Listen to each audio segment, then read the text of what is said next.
Part 2. Chapter I. So he lay a very long while. Now and then he seemed to wake up, and at such moments he noticed that it was far into the night, but it did not occur to him to get up. At last he noticed that it was beginning to get light. He was lying on his back, still dazed from his recent oblivion. Fearful, despairing cries rose shrilly from the street, sounds which he heard every night, indeed, under his window after 2 o'clock. They woke him up now. Ah, the drunken men are coming out of the taverns, he thought. It's past 2 o'clock, and at once he leaped up, as though someone had pulled him from the sofa. What? Past 2 o'clock. He sat down on the sofa and instantly recollected everything. All at once, in one flash, he recollected everything. For the first moment he thought he was going mad. A dreadful chill came over him, but the chill was from the fever that had begun long before in his sleep. Now he was suddenly taken with violent shivering, so that his teeth chattered and all his limbs were shaking. He opened the door and began listening. Everything in the house was asleep. With amazement he gazed at himself and everything in the room around him, wondering how he could have come in the night before without fastening the door, and have flung himself on the sofa without undressing, without even taking his hat off. It had fallen off and was lying on the floor near his pillow. If anyone had come in, what would he have thought? That I'm drunk. But he rushed to the window. There was light enough, and he began hurriedly looking himself all over from head to foot. All his clothes were there. No traces. But there was no doing it like that. Shivering with cold, he began taking off everything and looking over again. He turned everything over to the last threads and rags, and mistrusting himself, went through his search 3 times. But there seemed to be nothing, no trace, except in one place, where some thick drops of congealed blood were clinging to the frayed edge of his trousers. He picked up a big clasp knife and cut off the frayed threads. There seemed to be nothing more.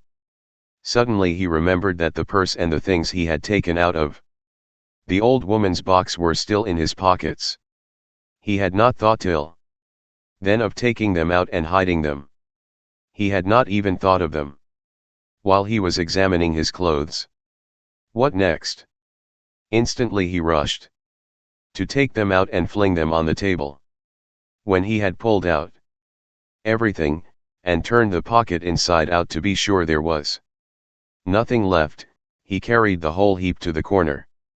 The paper had come off the bottom of the wall and hung there in tatters. He began stuffing all the things into the hole under the paper, therein. All out of sight, and the purse too, he thought gleefully, getting up and gazing blankly at the hole which bulged out more than ever. Suddenly he shuddered all over with horror. My God, he whispered in despair. What's the matter with me? Is that hidden? Is that the way to hide things? He had not reckoned on having trinkets to hide. He had only thought of money, and so had not prepared a hiding place. But now, what am I glad of, he thought, is that hiding things? My reason's deserting me simply. He sat down on the sofa in exhaustion and was at once shaken by another unbearable fit of shivering. Mechanically he drew from a chair beside him his old student's winter coat, which was still warm though almost in rags, covered himself up with it and once more sank into drowsiness and delirium. He lost consciousness. Not more than 5 minutes had passed when he jumped up a second time, and at once pounced in a frenzy on his clothes again. How could I go to sleep again with nothing done? Yes, I have not taken the loop off the armhole. I forgot it, forgot a thing like that. Such a piece of evidence.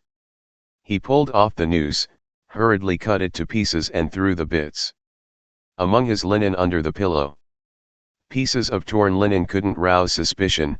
Whatever happened, I think not, I think not, anyway, he repeated, standing in the middle of the room, and with painful concentration he fell to gazing about him again, at the floor and everywhere, trying to make sure he had not forgotten anything. The conviction that all his faculties, even memory, and the simplest power of reflection were failing him, began to be an insufferable torture. Surely it isn't beginning already? Surely it isn't my punishment coming upon me? It is.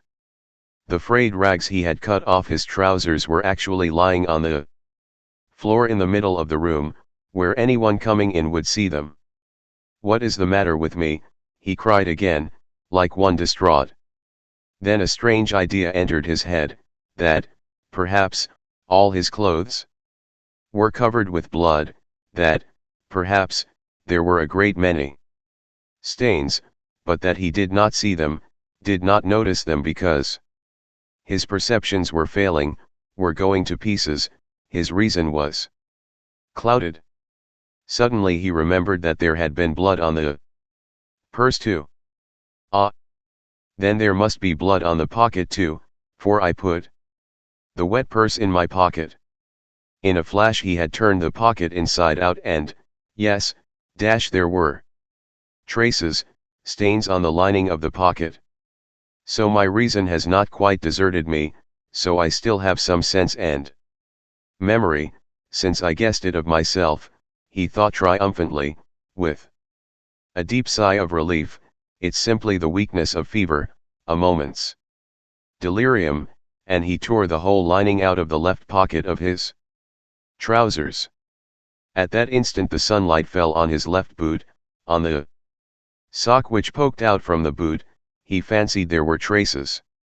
He flung off his boots, traces indeed. The tip of the sock was soaked with blood. He must have unwarily stepped into that pool. But what am I to do with this now? Where am I to put the sock and rags and pocket? He gathered them all up in his hands and stood in the middle of the room. In the stove? But they would ransack the stove first of all. Burn them? But what can I burn them with? There are no matches even. No, better go out and throw it all away somewhere. Yes, better throw it away, he repeated, sitting down on the sofa again, and at once, this minute. Without lingering. But his head sank on the pillow instead. Again the unbearable icy shivering came over him, again he drew his coat over him. And for a long while, for some hours, he was haunted by the impulse to go off somewhere at once, this moment, and fling it all away, so that it may be out of sight and done with, at once, at once. Several times he tried to rise from the sofa, but could not. He was thoroughly waked up at last by a violent knocking at his door. Open, do, are you dead or alive? He keeps sleeping here, shouted Nastasia, banging with her fist on the door. 4 whole days together. He's snoring here like a dog. A dog he is too. Open, I tell you. It's past 10. Maybe he's not at home, said a man's voice. Ha, that's the porter's voice. What does he want? He jumped up and sat on the sofa. The beating of his heart was a positive pain. Then who can have latched the door, retorted Nastasia. He's taken to bolting himself in. As if he were worth stealing. Open, you stupid, wake up. What do they want? Why the porter? All's discovered. Resist or open. Come what may. He half rose, stooped forward and unlatched the door. His room was so small that he could undo the latch without leaving the bed. Yes, the porter and Nastasia were standing there. Nastasia stared at him in a strange way. He glanced with a defiant and desperate air at the porter, who without a word held out a grey folded paper sealed with bottle wax. "A notice from the office," he announced, as he gave him the paper. "From what office?" "A summons to the police office, of course." "You know which office?" "To the police." "What for?" "How can I tell?" "You're sent for, so you go." The man looked at him attentively, looked round the room and turned to go away. "He's downright ill," observed Nastasia, not taking her eyes off him. The porter turned his head for a moment. "He's been in a fever since yesterday," she added. Raskolnikov made no response and held the paper in his hands, without opening it. "Don't you get up then," Nastasia went on compassionately, seeing that he was letting his feet down from the sofa. "You're ill, and so don't go, there's no such hurry. What have you got there?" He looked. In his right hand he held the shreds he had cut from his trousers, the sock, and the rags of the pocket. So he had been asleep with them in his hand. Afterwards, reflecting upon it, he remembered that, half waking up in his fever, he had grasped all this tightly in his hand, and so fallen asleep again. "Look at the rags he's collected and sleeps with them, as though he has got hold of a treasure." And Nastasia went off into her hysterical giggle. Instantly he thrust them all under his greatcoat and fixed his eyes intently upon her. Far as he was from being capable of rational reflection at that moment, he felt that no one would behave like that with a person who was going to be arrested. "But, the police. You'd better have some tea." "Yes. I'll bring it, there's some left." "No. I'm going, I'll go at once," he muttered, getting onto his feet. "Why, you'll never get downstairs." "Yes, I'll go." "As you please." She followed the porter out. At once he rushed to the light to examine the sock and the rags. There are stains, but not very noticeable, all covered with dirt, and rubbed and already discolored. No one who had no suspicion could distinguish anything. Nastasia from a distance could not have noticed. Thank God. Then with a tremor he broke the seal of the notice and began reading. He was a long while reading, before he understood. It was an ordinary summons from the district police station to appear that day at 9:30 at the office of the district superintendent. But when has such a thing happened? I never have anything to do with the police. And why just today, he thought in agonizing bewilderment. Good God, only get it over soon. He was flinging himself on his knees to pray, but broke into laughter, not at the idea of prayer, but at himself. He began, hurriedly dressing. If I'm lost, I am lost, I don't care. Shall I put the sock on? He suddenly wondered. It will get dustier still and the traces will be gone. But no sooner had he put it on than he pulled it off again in loathing and horror. He pulled it off, but reflecting that he had no other socks. He picked it up and put it on again, and again he laughed. That's all conventional, that's all relative, merely a way of looking at it, he thought in a flash, but only on the top surface of his mind, while he was shuddering all over. There, I've got it on. I have finished by getting it on. But his laughter was quickly followed by despair. No, it's too much for me, he thought. His legs shook from fear. He muttered. His head swam and ached with fever. It's a trick. They want to decoy me there and confound me over everything, he mused, as he went out onto the stairs. The worst of it is I'm almost lightheaded. I may blurt out something stupid. On the stairs he remembered that he was leaving all the things just as they were in the hole in the wall, and very likely, it's on purpose. To search when I'm out, he thought, and stopped short. But he was possessed by such despair, such cynicism of misery, if one may so call it, that with a wave of his hand he went on. Only to get it over. In the street the heat was insufferable again, not a drop of rain had fallen all those days.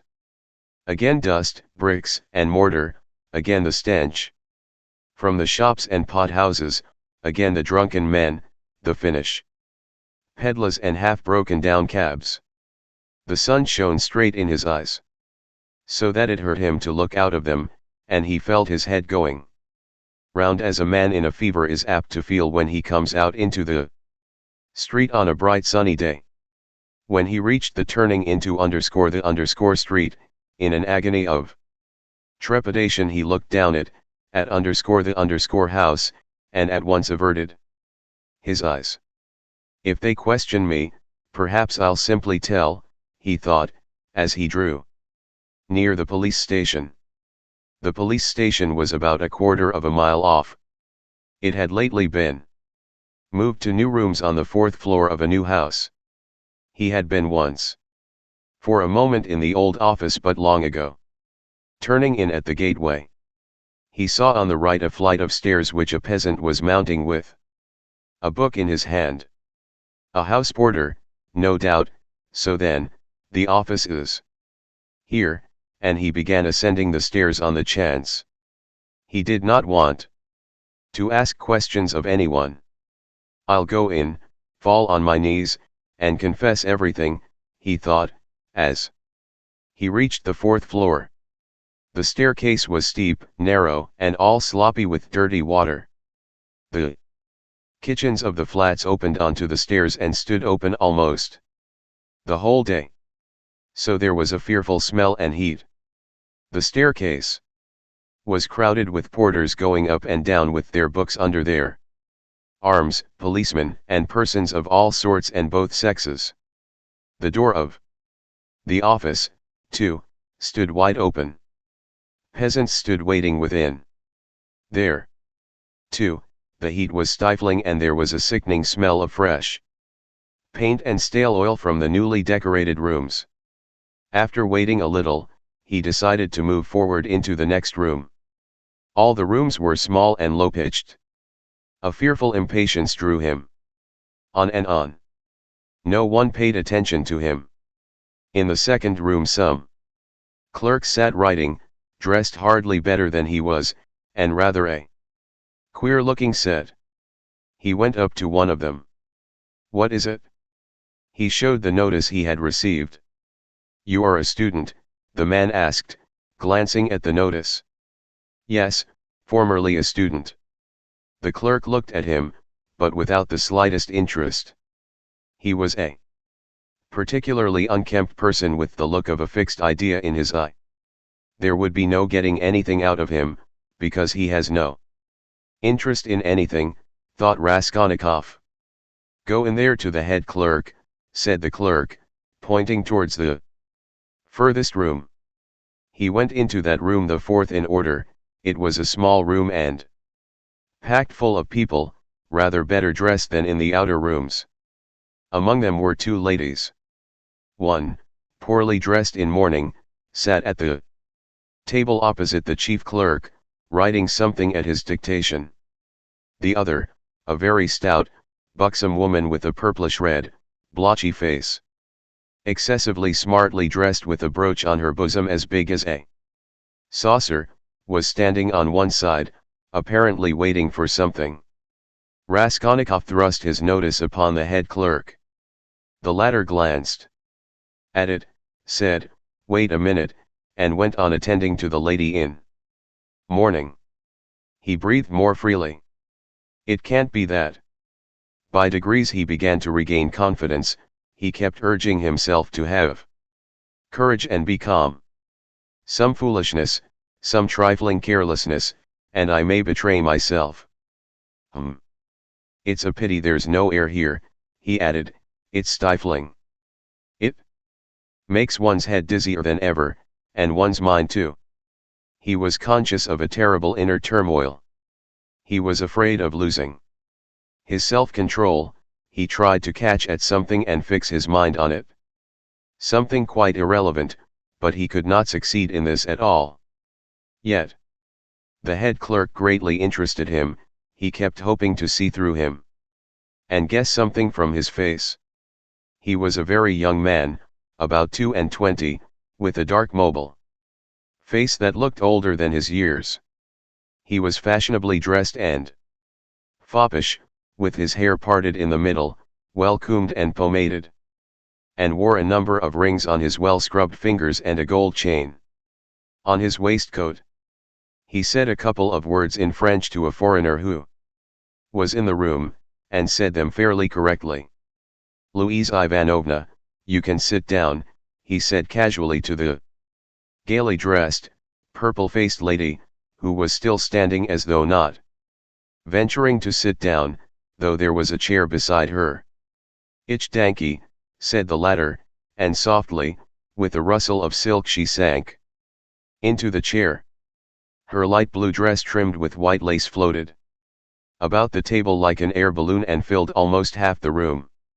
She smelled of scent, but she was obviously embarrassed at filling half the room and smelling so strongly of scent, and though her smile was impudent as well as cringing, it betrayed evident uneasiness.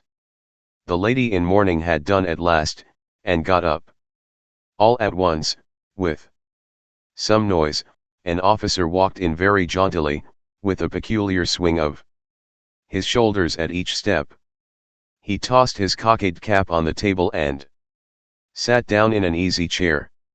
The small lady positively skipped from her seat on seeing him, and fell to curtsying in a sort of ecstasy, but the officer took not the smallest notice of her, and she did not venture to sit down again in his presence. He was the assistant superintendent. He had a reddish mustache that stood out horizontally on each side of his face, and extremely small features, expressive of nothing much except a certain insolence. He looked askance and rather indignantly at Raskolnikov.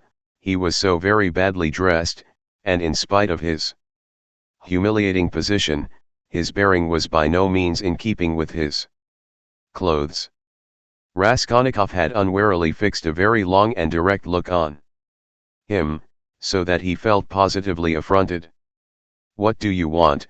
he shouted, apparently astonished that such a ragged fellow was not annihilated by the majesty of his glance.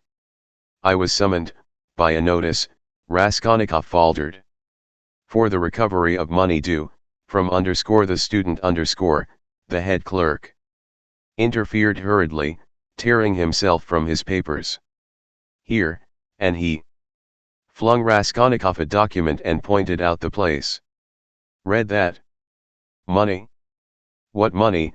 thought Raskolnikov, "but, then, it's certainly not that . And he trembled with joy. He felt sudden intense indescribable relief. A load was lifted from his back. "And pray, what time were you directed to appear, sir?" shouted the assistant superintendent, seeming for some unknown reason more and more aggrieved. "You are told to come at 9, and now it's 12. The notice was only brought me a quarter of an hour ago," Raskolnikov answered loudly over his shoulder. To his own surprise he, too, grew suddenly angry and found a certain pleasure in it. "And it's enough that I have come here ill with fever. Kindly refrain from shouting." "I'm not shouting, I'm speaking very quietly. It's you who are shouting at me. I'm a student, and allow no one to shout at me." The assistant superintendent was so furious that for the first minute he could only splutter inarticulately. He leaped up from his seat. "Be silent. You are in a government office. Don't be impudent, sir." "You're in a government office, too," cried Raskolnikov, "and you're smoking a cigarette as well as shouting, so you are showing disrespect to all of us." He felt an indescribable satisfaction at having said this. The head clerk looked at him with a smile. The angry assistant superintendent was obviously disconcerted. "That's not your business," he shouted at last with unnatural loudness. "Kindly make the declaration demanded of you. Show him. Alexander Grigoryevich, there is a complaint against you. You don't pay your debts. You're a fine bird." But Raskolnikov was not listening now. He had eagerly clutched at the paper, in haste to find an explanation. He read it once, and a second time, and still did not understand. "What is this?" he asked the head clerk. "It is for the recovery of money on an IOU, a writ. You must either pay it, with all expenses, costs, and so on, or give a written declaration when you can pay it, and at the same time an undertaking not to leave the capital without payment, and nor to sell or conceal your property. The creditor is at liberty to sell your property, and proceed against you according to the law. But I am not in debt to anyone. That's not our business. Here, an IOU for 115 rubles, legally attested, and due for payment, has been brought us. For recovery, given by you to the widow of the assessor Zarnitsin, 9 months ago, and paid over by the widow Zarnitsin to one Mr. Chibarov. We therefore summon you, hereupon. But she is my landlady. And what if she is your landlady?" The head clerk looked at him with a condescending smile of compassion. And at the same time with a certain triumph, as at a novice under fire. For the first time, as though he would say, "Well, how do you feel now?" But what did he care now for an IOU, for a writ of recovery? Was that worth worrying about now? Was it worth attention even? He stood, he read, he listened, he answered, he even asked questions himself, but all mechanically. The triumphant sense of security, of deliverance from overwhelming danger, that was what filled his whole soul that moment. Without thought for the future, without analysis, without suppositions or surmises, without doubts and without questioning. It was an instant of full, direct, purely instinctive joy.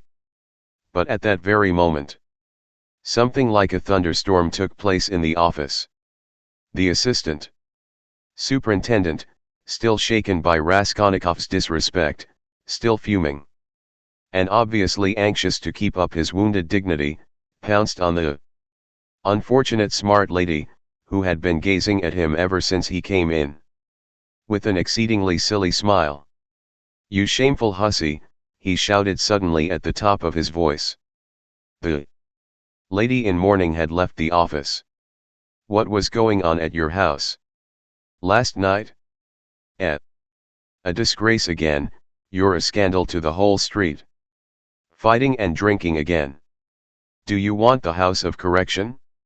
Why? I have warned you 10 times over that I would not let you off the 11th. And here you are again, you. The paper fell out of Raskolnikov's hands, and he looked wildly at the smart lady who was so unceremoniously treated. But he soon saw what it meant, and at once began to find positive amusement in the scandal. He listened with pleasure, so that he longed to laugh and laugh, all his nerves were on edge. "Ilya Petrovitch," the head clerk was beginning anxiously, but stopped short, for he knew from experience that the enraged assistant could not be stopped except by force. As for the smart lady, at first she positively trembled before the storm. But, strange to say, the more numerous and violent the terms of abuse became, the more amiable she looked, and the more seductive the smiles she lavished on the terrible assistant. She moved uneasily, and curtsied incessantly, waiting impatiently for a chance of putting in her word, and at last she found it? There was no sort of noise or fighting in my house, Mr. Captain, she pattered all at once, like peas dropping, speaking Russian confidently, though with a strong German accent, and no sort of scandal, and his honor came drunk, and it's the whole truth I am telling, Mr. Captain. And I am not to blame. Mine is an honorable house, Mr. Captain. An honorable behavior, Mr. Captain, and I always dislike any scandal myself. But he came quite tipsy, and asked for 3 bottles. Again, and then he lifted up one leg, and began playing the pianoforte with one foot, and that is not at all right in an honorable house, and he broke the piano, and it was very bad manners indeed, and I said so. And he took up a bottle and began hitting everyone with it. And then I called the porter, and Karl came, and he took Karl and hit him in the eye, and he hit Henriette in the eye, too, and gave me 5 slaps on the cheek. And it was so ungentlemanly in an honorable house, Mr. Captain. And I screamed. And he opened the window over the canal, and stood in the window, squealing like a little pig.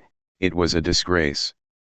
The idea of squealing like a little pig at the window into the street. Fie upon him. And Karl pulled him away from the window by his coat, and it is true, Mr. Captain, he tore _sen rock _. And then he shouted that _man must pay him 15 rubles damages. And I did pay him, Mr. Captain, 5 rubles for _sen rock _. And he is an ungentlemanly visitor and caused all the scandal.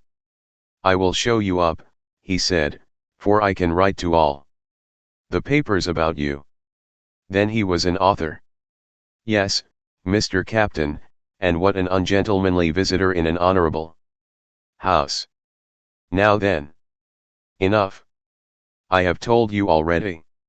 Ilya Petrovitch, the head clerk repeated significantly. The assistant glanced rapidly at him, the head clerk slightly shook his head. So I tell you this, most respectable Louise Ivanovna, and I tell it you for the last time, the assistant went on.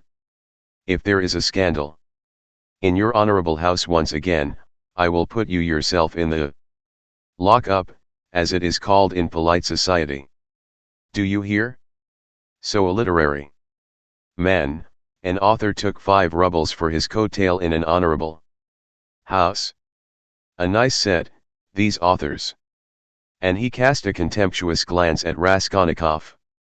There was a scandal the other day in a restaurant, too. An author had eaten his dinner and would not pay. I'll write a satire on you, says he. And there was another of them on a steamer last week used the most disgraceful language to the respectable family of a civil councillor, his wife and daughter. And there was one of them turned out of a confectioner's shop the other day. They are like that, authors, literary men, students, town criers. Phew. You get along. I shall look in upon you myself one day. Then you had better be careful. Do you hear? With hurried deference, Louise Ivanovna fell to curtsying in all directions, and so curtsied herself to the door. But at the door, she stumbled backwards against a good-looking officer with a fresh, open face and splendid thick fair whiskers. This was the superintendent of the district himself, Nikodim Fomitch. Louise Ivanovna made haste to curtsy almost to the ground, and with mincing little steps, she fluttered out of the office. Again thunder and lightning, a hurricane, said Nikodim Fomitch to Ilya Petrovitch in a civil and friendly tone. You are aroused again, you are fuming again. I heard it on the stairs. Well, what then? Ilya Petrovitch drawled with gentlemanly nonchalance. And he walked with some papers to another table, with a jaunty swing of his shoulders at each step. Here, if you will kindly look, an author, or a student, has been one at least, does not pay his debts, has given an IOU, won't clear out of his room, and complaints are constantly being lodged against him, and here he has been pleased to make a protest against my smoking in his presence. He behaves like a cad himself, and just look at him, please. Here's the gentleman, and very attractive he is. Poverty is not a vice, my friend, but we know you go off like powder. You can't bear a slight. I dare say you took offense at something and went too far yourself, continued Nikodim Fomitch, turning affably to Raskolnikov. But you were wrong there, he is a capital fellow, I assure you, but explosive, explosive. He gets hot, fires up, boils over, and no stopping him. And then it's all over. And at the bottom he's a heart of gold. His nickname in the regiment was the Explosive Lieutenant. And what a regiment it was, too, cried Ilya Petrovitch, much gratified at this agreeable banter, though still sulky. Raskolnikov had a sudden desire to say something exceptionally pleasant to them all. "Excuse me, Captain," he began easily, suddenly addressing Nikodim Fomitch, "will you enter into my position? I am ready to ask pardon, if I have been ill-mannered. I am a poor student, sick and shattered was the word he used, by poverty. I am not studying, because I cannot keep myself now, but I shall get money. I have a mother and sister in the province of X. They will send it to me, and I will pay. My landlady is a good-hearted woman, but she is so exasperated at my having lost my lessons, and not paying her for the last 4 months, that she does not even send up my dinner, and I don't understand this IOU at all. She is asking me to pay her on this IOU. How am I to pay her? Judge for yourselves." "But that is not our business, you know," the head clerk was observing. "Yes, yes. I perfectly agree with you. But allow me to explain." Raskolnikov put in again, still addressing Nikodim Fomitch, but trying his best to address Ilya Petrovitch also, though the latter persistently appeared to be rummaging among his papers and to be contemptuously oblivious of him. "Allow me to explain that I have been living with her for nearly 3 years, and at first, for why should I not confess it, at the very beginning I promised to marry her daughter. It was a verbal promise, freely given. She was a girl, indeed, I liked her, though I was not in love with her, a youthful affair in fact. That is, I mean to say, that my landlady gave me credit freely in those days, and I led a life of I was very heedless.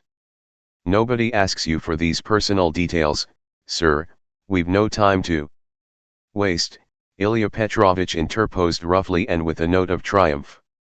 But Raskolnikov stopped him hotly, though he suddenly found it exceedingly difficult to speak. "But excuse me. It is for me to explain how it all happened. In my turn, though I agree with you, it is unnecessary. But a year ago, the girl died of typhus. I remained lodging there as before, and when my landlady moved into her present quarters, she said to me, and in a friendly way, that she had complete trust in me. But still, would I not give her an IOU for 115 rubles, all the debt I owed her? She said if only I gave her that, she would trust me again, as much as I liked, and that she would never, those were her own words, make use of that IOU till I could pay of myself. And now, when I have lost my lessons and have nothing to eat, she takes action against me. What am I to say to that? All these affecting details are no business of ours. Ilya Petrovich interrupted rudely. You must give a written undertaking, but as for your love affairs and all these tragic events, we have nothing to do with that. Come now, you are harsh, muttered Nikodim Fomitch, sitting down at the table and also beginning to write. He looked a little ashamed. Write, said the head clerk to Raskolnikov. Write what? The latter asked, gruffly. I will dictate to you.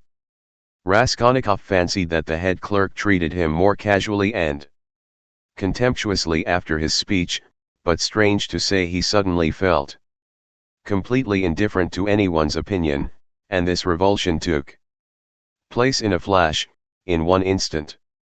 If he had cared to think a little, he would have been amazed indeed that he could have talked to them like that a minute before, forcing his feelings upon them. And where had those feelings come from?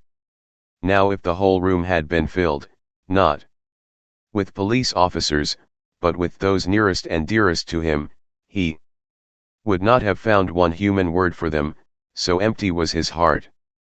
A gloomy sensation of agonizing, everlasting solitude and remoteness, took conscious form in his soul.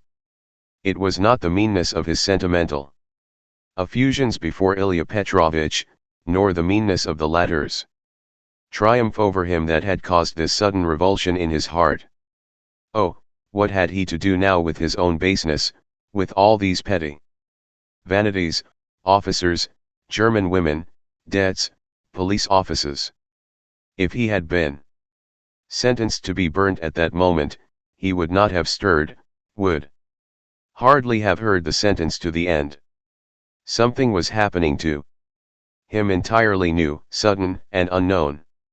It was not that he understood, but he felt clearly with all the intensity of sensation that he could never more appeal to these people in the police office with sentimental effusions like his recent outburst, or with anything whatever, and that if they had been his own brothers and sisters and not police officers, it would have been utterly out of the question to appeal to them in any circumstance of life. He had never experienced such a strange and awful sensation. And what was most agonizing, it was more a sensation than a conception or idea, a direct sensation, the most agonizing of all the sensations he had known in his life. The head clerk began dictating to him the usual form of declaration. That he could not pay, that he undertook to do so at a future date, that he would not leave the town, nor sell his property, and so on. But you can't write, you can hardly hold the pen, observed the head clerk, looking with curiosity at Raskolnikov. Are you ill? Yes, I am giddy. Go on. That's all. Sign it. The head clerk took the paper, and turned to attend to others. Raskolnikov gave back the pen, but instead of getting up and going away, he put his elbows on the table and pressed his head in his hands. He felt as if a nail were being driven into his skull. A strange idea suddenly occurred to him, to get up at once, to go up to Nikodim Fomitch, and tell him everything that had happened yesterday, and then to go with him to his lodgings and to show him the things in the hole in the corner. The impulse was so strong that he got up from his seat to carry it out. Hadn't I better think a minute, flashed through his mind. No, better cast off the burden without thinking. But all at once he stood still, rooted to the spot. Nikodim Fomitch was talking eagerly with Ilya Petrovich, and the words reached him. It's impossible, they'll both be released. To begin with, the whole story contradicts itself. Why should they have called the porter, if it had been their doing? To inform against themselves? Or as a blind? No. That would be too cunning. Besides, Pestryakov, the student, was seen at the gate by both the porters and a woman as he went in. He was walking with 3 friends, who left him only at the gate, and he asked the porters to direct him, in the presence of the friends. Now, would he have asked his way if he had been going with such an object? As for Cook, he spent half an hour at the silversmith's below, before he went up to the old woman, and he left him at exactly 7:15. Now, just consider. But excuse me, how do you explain this contradiction? They state themselves that they knocked and the door was locked, yet 3 minutes later, when they went up with the porter, it turned out the door was unfastened. That's just it, the murderer must have been there and bolted himself in, and they'd have caught him for a certainty if Cook had not been an ass and gone to look for the porter too. He must have seized the interval to get downstairs and slip by them somehow. Cook keeps crossing himself and saying, if I had been there, he would have jumped out and killed me with his axe. He is going to have a Thanksgiving service, ha! Ha! And no one saw the murderer. They might well not see him, the house is a regular Noah's Ark, said the head clerk, who was listening. It's clear, quite clear, Nikodym Fomitch repeated warmly. No, it is anything but clear, Ilya Petrovich maintained. Raskolnikov picked up his hat and walked towards the door, but he did not reach it.